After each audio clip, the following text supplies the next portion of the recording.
Hi, and thanks for joining us this week.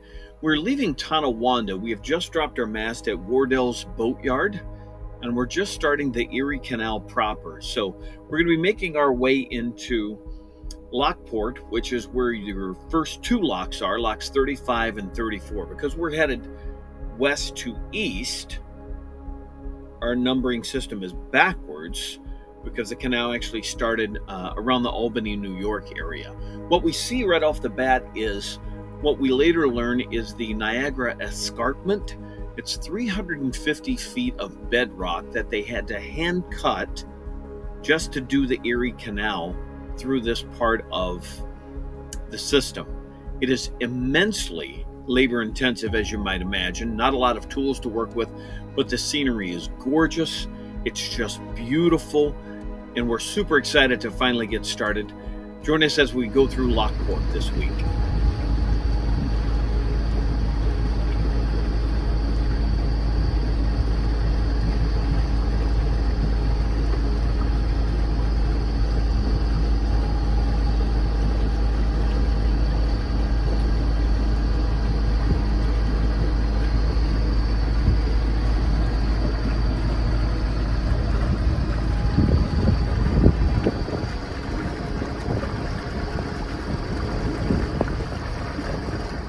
Here we're actually arriving in Lockport, New York. Obviously, it derives its names from the locks. This is Chara looking from the front of the boat into lock number 35. You do locks 35 and 34 back to back because, again, this is the Niagara Escarpment, 350-foot bedrock that they had to cut through, and it now drops you 60 feet. Well, originally when it was built, the canal made it to Lockport in 1824, but they couldn't figure out how to get through this enormous 60-foot drop until they came up with what was later termed the Flight of Five, which is 5 locks that will either lift or lower you simultaneously. And Lockport built 2 of these locks side by side.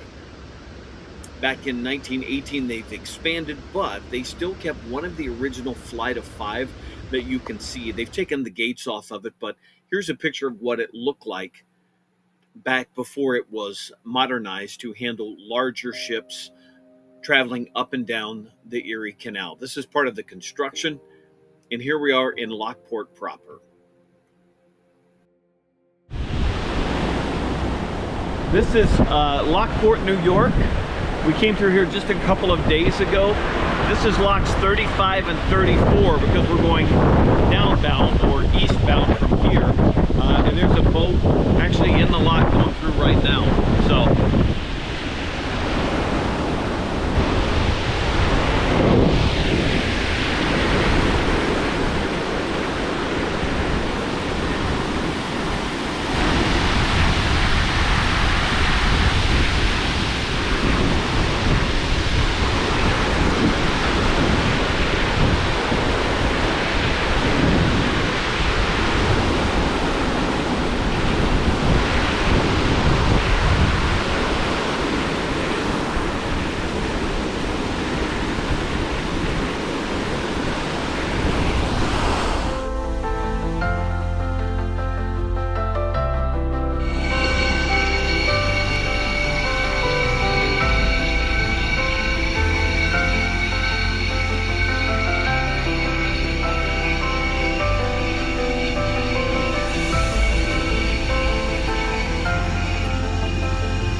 if you're in the Lockport area, there are boat companies that will do lock tours with you. So they will take you through locks 35 and 34, and you get to lock through, and then they turn you around and you actually get to lock back up. The original flight of fives, there were two, they look like staircases. The one is still here, but the two, it was a series of 5 drops that spanned about 450 feet long. It's hard to tell from the picture, but about 450 feet long, and again, almost 60 feet in height because of the distance between the falls and the many bridges spanning them. They have what is the largest bridge in the country spanning over the canal. It runs almost a mile in length, and they use parts of it now for a parking lot. The original wooden locks, once used for the flight of fives, were removed once they expanded. Now you can just see the water as it tumbles over, but on Saturdays, they will activate the flight of five just as a tourist thing, so you can watch one of the reproduction canal boats actually transit the original flight of five, which is pretty cool to see.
Lockport has lots of museums and great things to see about the history of the original flight of five and the Erie Canal itself.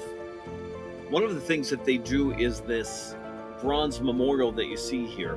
They celebrate the lockmasters who work 12 hours a day from April through November every year to enable boats to navigate through the Erie Canal, the flight of five locks, and deliver freight from Buffalo and points west or east into New York City and their final destination somewhere along the continent.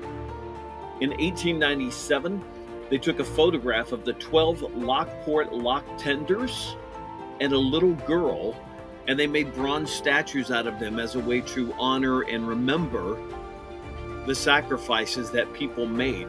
The beauty of it is the little girl that you see there, they've named all of the lock tenders, but the little girl, Bessie Wagner, she was a daughter of one of the lock tenders, and she threw such a fit that her dad was going to be photographed, which was obviously something new and unique.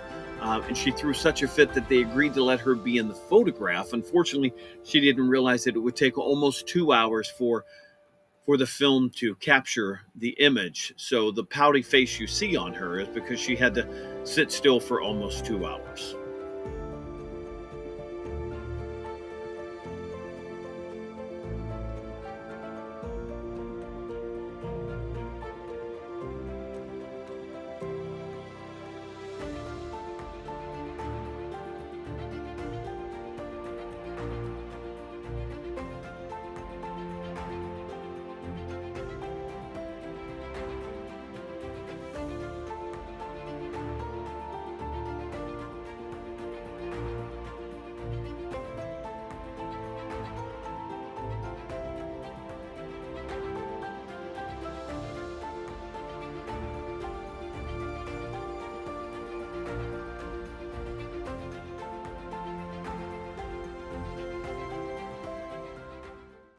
Thanks for watching, guys. Join us next week as we go through Medina.